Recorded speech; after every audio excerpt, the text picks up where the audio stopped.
The Hawk Fire was 30 acres when somebody first called it in. Late Saturday morning, a stretch of dry hillside off Hawk Meadow Trail, about a mile north of Cold Creek Trail, in the country behind the Somerset Golf Course on the northwest edge of Reno. Truckee Meadows Fire and Rescue rolled. Reno Fire rolled. Engines, a couple of aircraft, a dozer. On a hot August Saturday on the Nevada side of the Sierra, that is a normal call. Crews in that district run it a dozen times a summer, and most of the time you never hear about it. 90 minutes later, it was not that call anymore. By mid-afternoon, the federal count was 2,500 acres. By early evening, 8,020. By 9 that night, aerial mapping put it past 10,500, and the fire had crossed a United States highway into the North Valleys. Somewhere in there, a woman named Carrie Kiefer, who had rushed home from her son's football game to get the dogs out, watched a video somebody posted online and recognized what was left of her own house. She told the Associated Press her kids lost everything they own. And 30 miles away, on the far side of the Sierra Crest, in a different county, in a different state, the town of Truckee, California sat in the dark. Traffic signals out, restaurants running on nothing, people at a bar downtown by candlelight. Nothing in Truckee was burning. Nothing in Truckee was going to burn that night. Glenshire went dark too, and Loyalton, and the north shore of Lake Tahoe. Tens of thousands of people who never saw a flame lost their electricity because of a fire they could only smell. That is the question this video answers. How does a grass fire on a mountain in Nevada reach across a state line and switch off the lights in California? The answer is not weather, and it is not bad luck. Somebody made that decision on purpose, for a good reason, and almost nobody watching the coverage this weekend was told what it was. I'm Walter. No sponsors on this channel, no brand deals, no affiliate links, no gear I am quietly getting paid to mention. Nobody pays for what you are about to hear. If that is the coverage you want in your feed, subscribe and turn the bell on, because when this fire changes, I would rather you hear it from someone who is not selling you anything. Let me take you through Saturday properly first, because the timeline is what makes the rest of it make sense.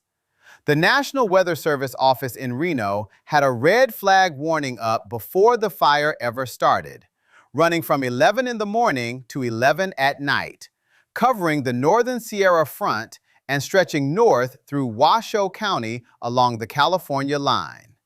Southwest winds of 15 to 25 miles per hour, roughly 24 to 40 kilometers per hour, gusting to 40, about 64. Minimum humidity as low as 12%. And here is the detail that tells you how fast the atmosphere flipped. Earlier that same morning, a little rain had fallen, and humidity was sitting above 50%. By afternoon, it had collapsed to the low teens. That is not unusual for the Great Basin in August. It is what makes the Great Basin in August dangerous. The fuel underneath was grass and brush. Washoe County's own incident summary lists it plainly.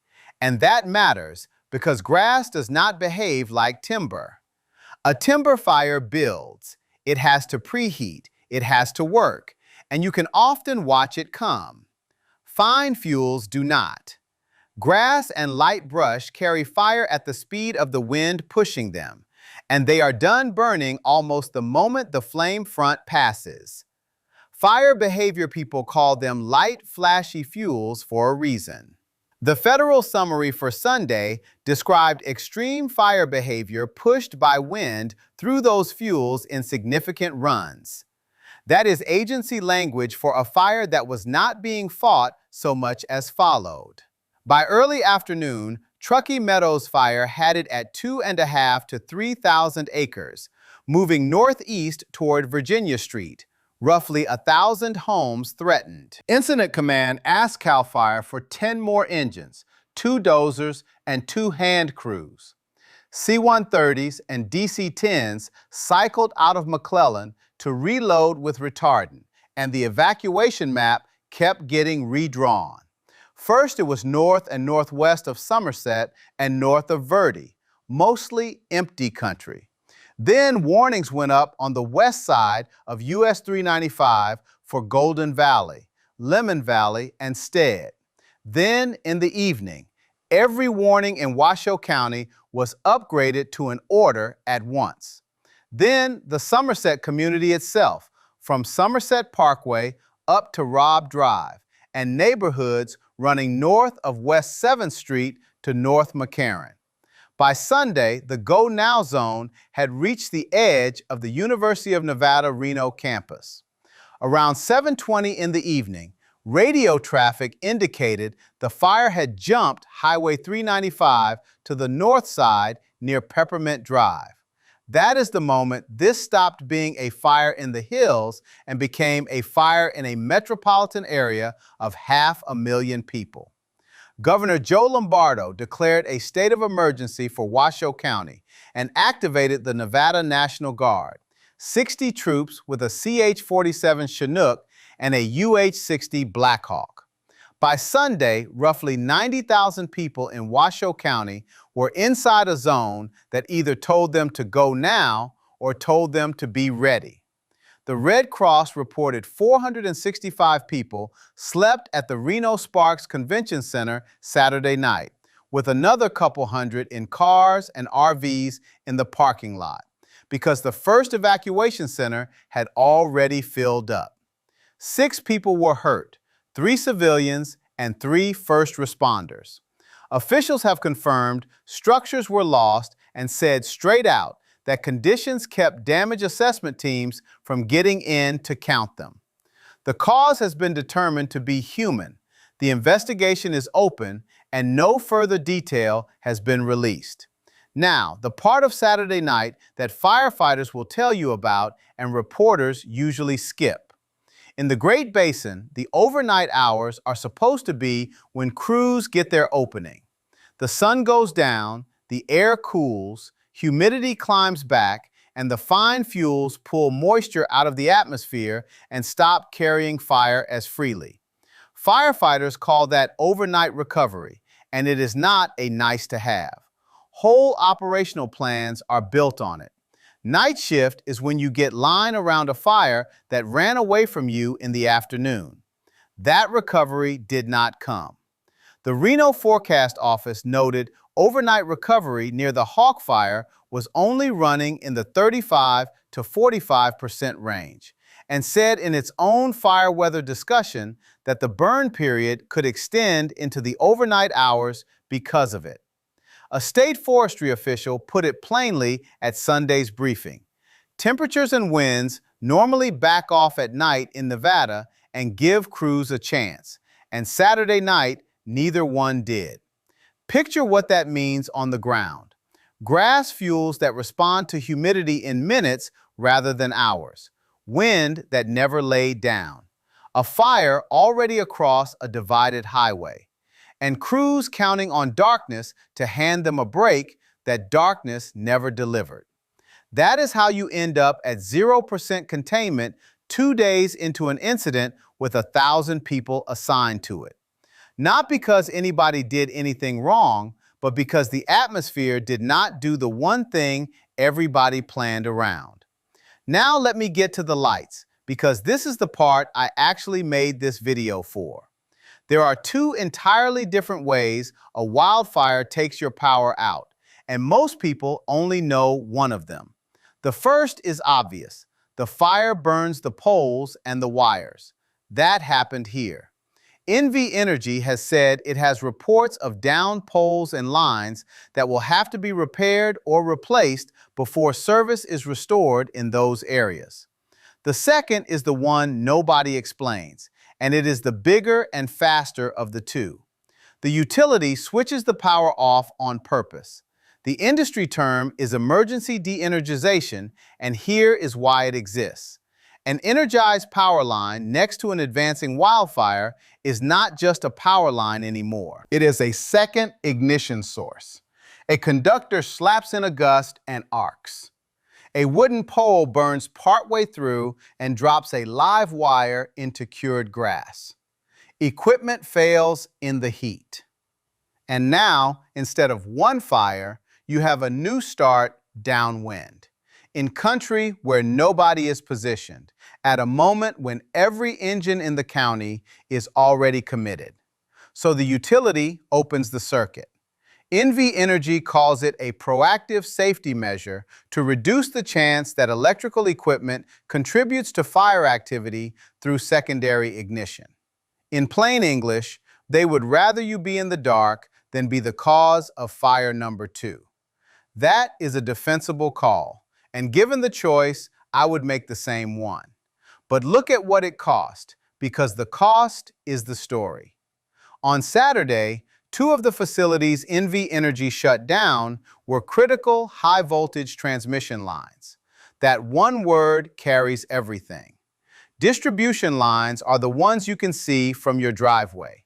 Poles down the street, a transformer on the corner, the wire that comes off it and into your house. Kill a distribution circuit and you darken a neighborhood. Transmission lines are a different animal. Big steel towers, heavy conductors marching across open country. Transmission is the highway system of the grid. It moves bulk power between whole regions, and it does not serve neighborhoods, it serves territories. Open a transmission line, and you do not darken a street. You darken a map. Here is how that played out. The Truckee-Donner Public Utility District does not generate its own electricity. It says so on its own website. It buys power arriving over NV Energy transmission and has no control over that transmission.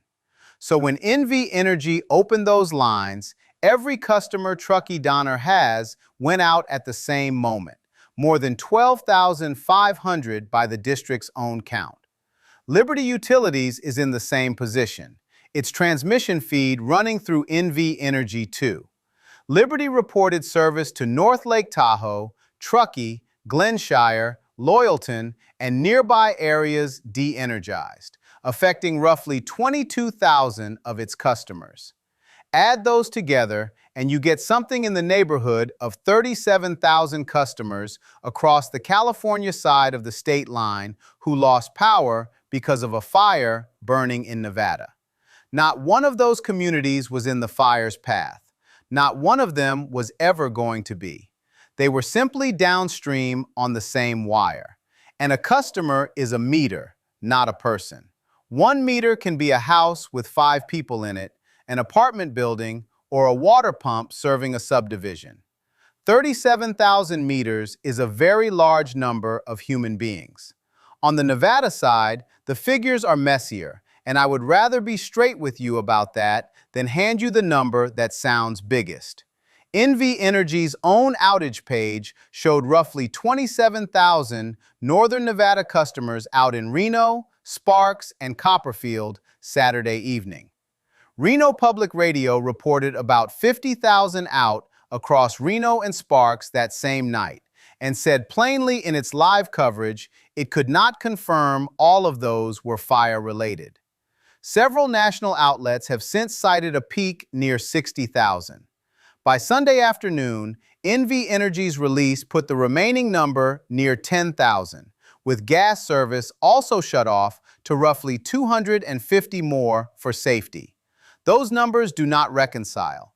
They come from different sources, counting different service territories at different hours of a night when the situation changed by the minute. Until the utility publishes a post-event report, the accurate thing to say is that the peak was somewhere in the tens of thousands. Anybody giving you a precise figure right now is guessing. Here is a second disagreement, and this one involves 2 official sources on the same day. Washoe County's Regional Emergency Operations Center published its daily update listing the fire at 10,522 acres with a note that aerial confirmation was pending. The National Interagency Fire Center's feed the same day had it mapped at 15,039.9. That is a gap of about 4,500 acres between the local Unified Command and the federal mapping feed. Neither is lying to you. Local incident updates lag the federal perimeter product because somebody has to fly the fire, process the data, and push it out. And a unified command running a moving incident does not stop to republish every hour. But know the gap is there. If you heard two different acreages on two different newscasts this weekend, that is why. One more distinction, and for your own planning, this may be the most useful thing in this entire video. You may have heard of a public safety power shutoff. NV Energy runs a version of that program, and it calls it Public Safety Outage Management.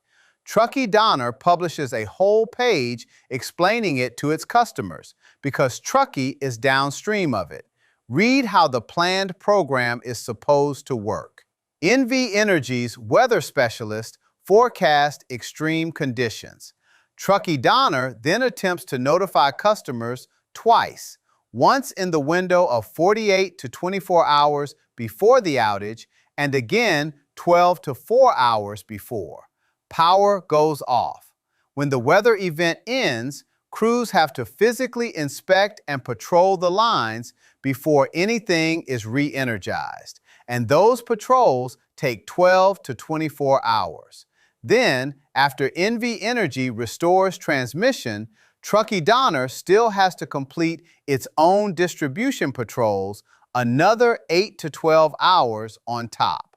The district tells customers outright to expect its entire customer base affected for 1 to a few days. That is the planned version. Forecast-driven, announced, sequenced. Saturday was not that. Saturday was reactive. The fire was already at the infrastructure. NV Energy has said that due to the urgent nature of circumstances like these, advance notice of outages may not be possible, and there was no restoration estimate for hours afterward. So here is the practical lesson. You do not get a warning text for the emergency version, and restoration works the same either way, which is the part people get angry about without understanding it. Your power does not come back on when the fire stops moving.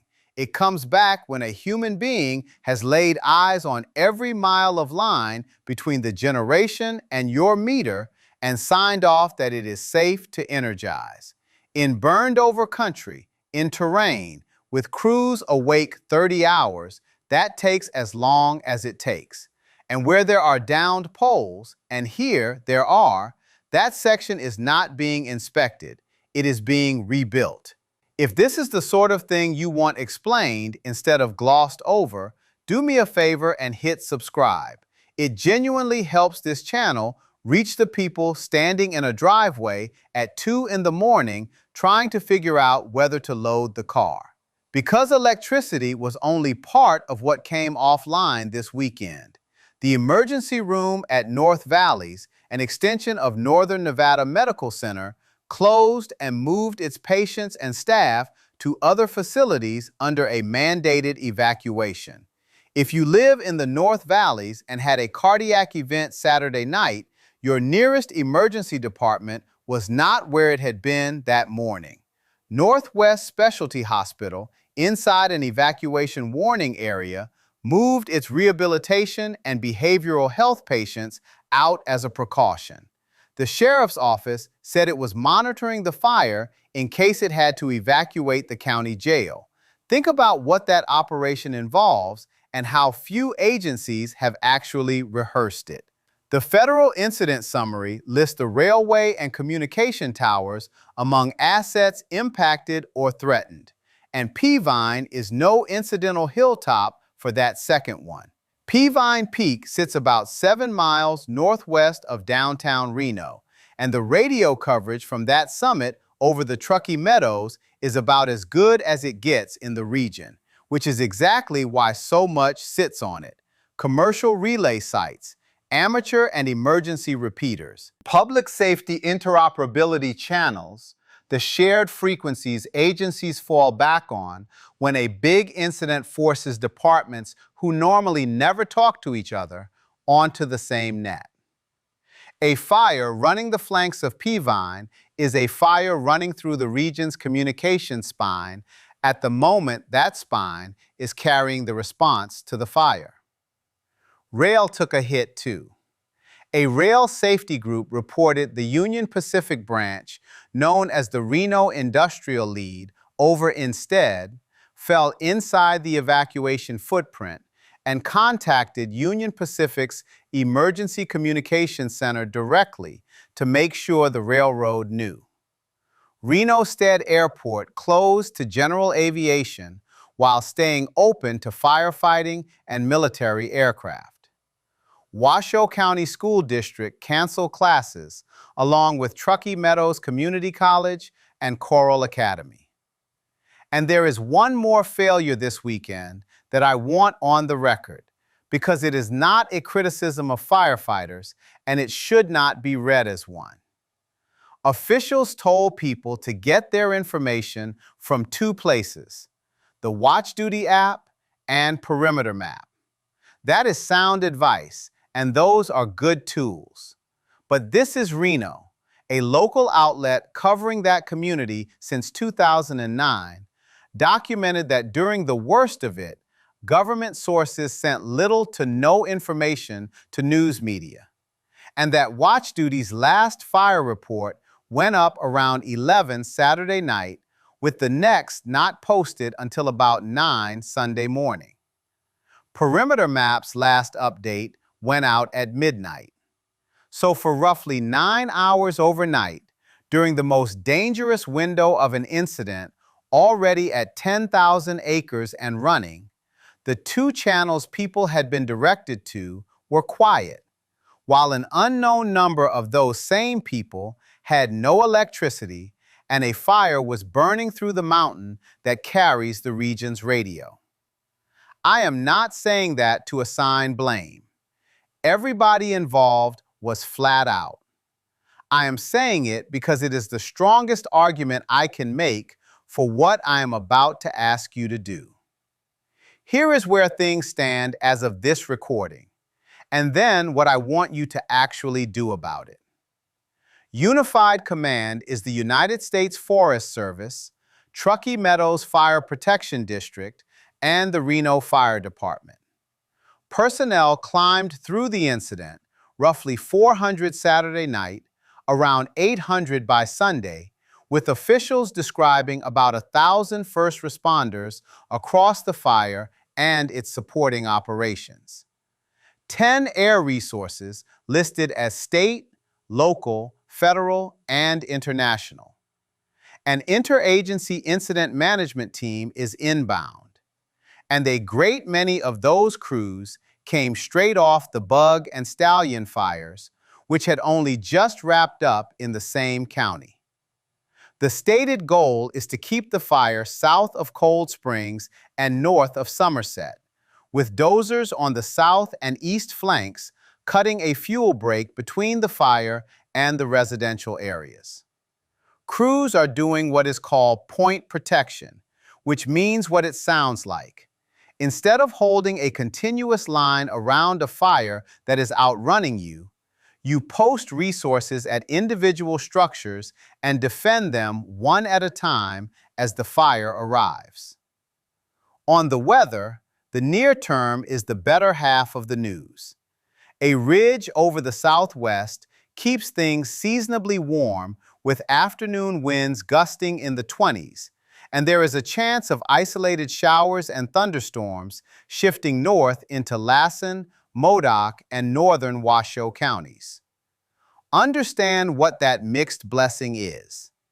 Given the moisture in the column, the Storm Prediction Center flagged isolated dry thunderstorms for far northern Washoe County and Surprise Valley.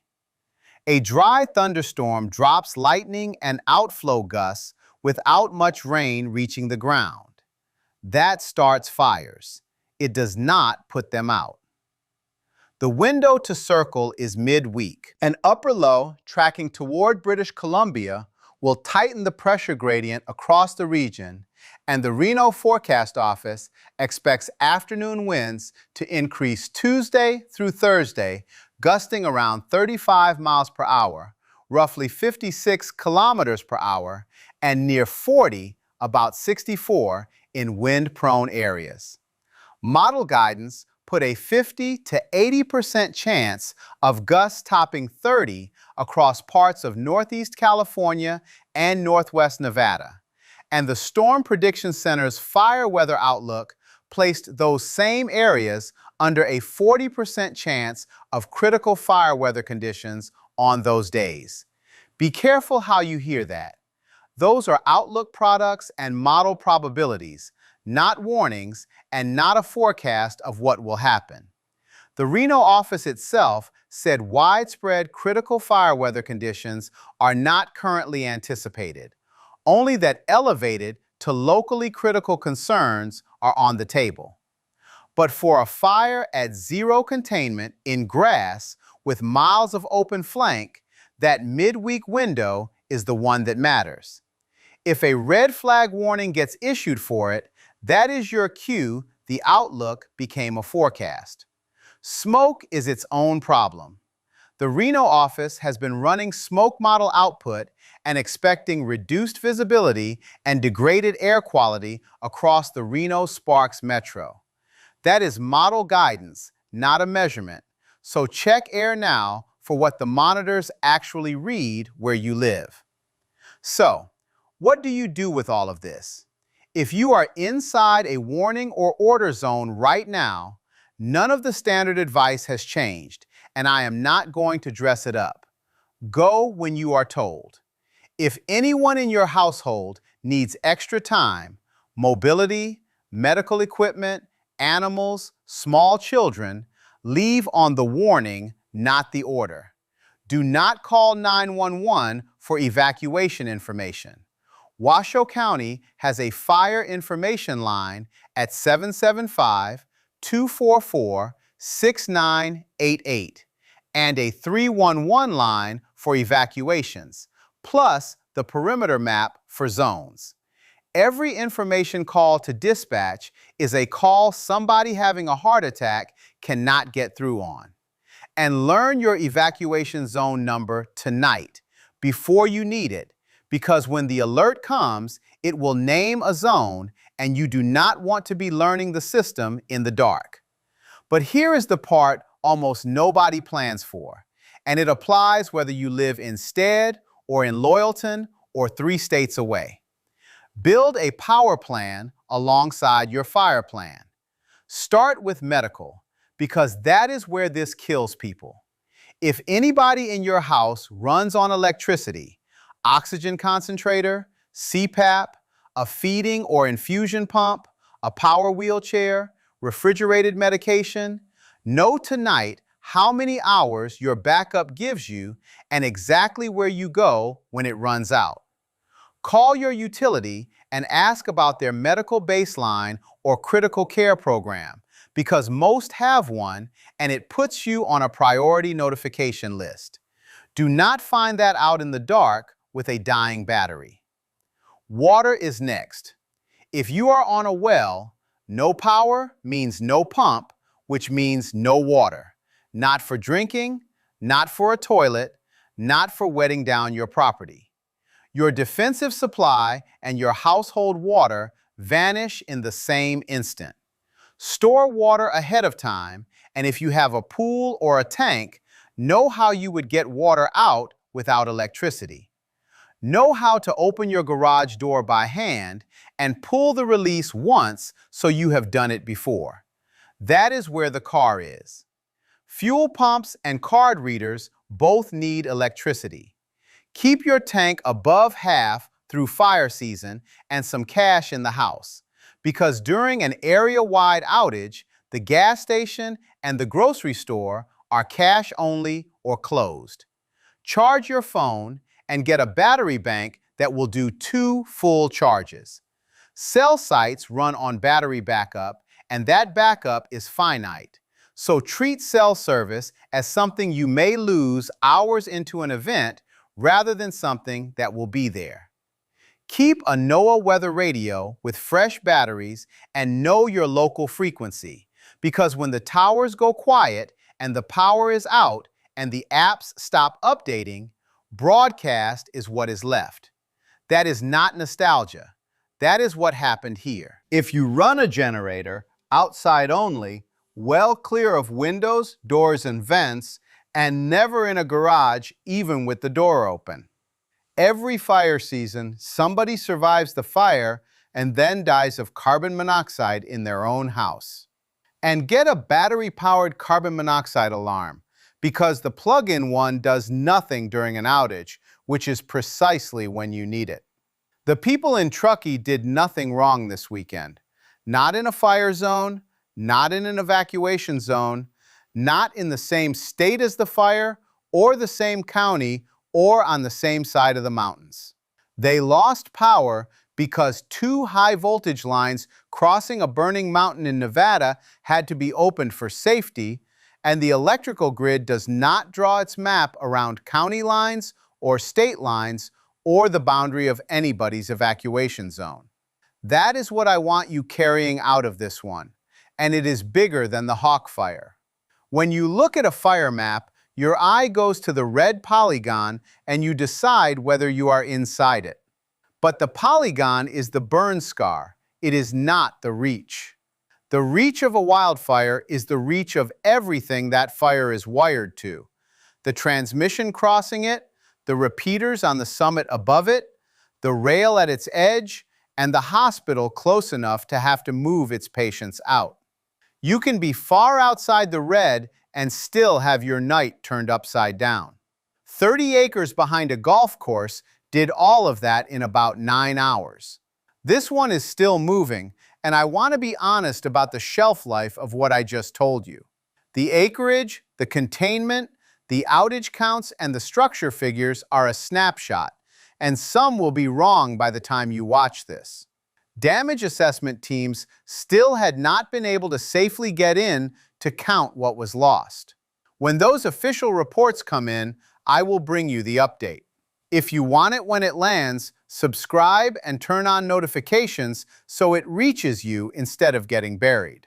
To the crews on Peavine, the engine companies and hand crews, the dozer operators cutting line on the south flank, the tanker pilots flying reloads out of McClellan, the guard air crews, and the linemen working burned-over right-of-way to put power back.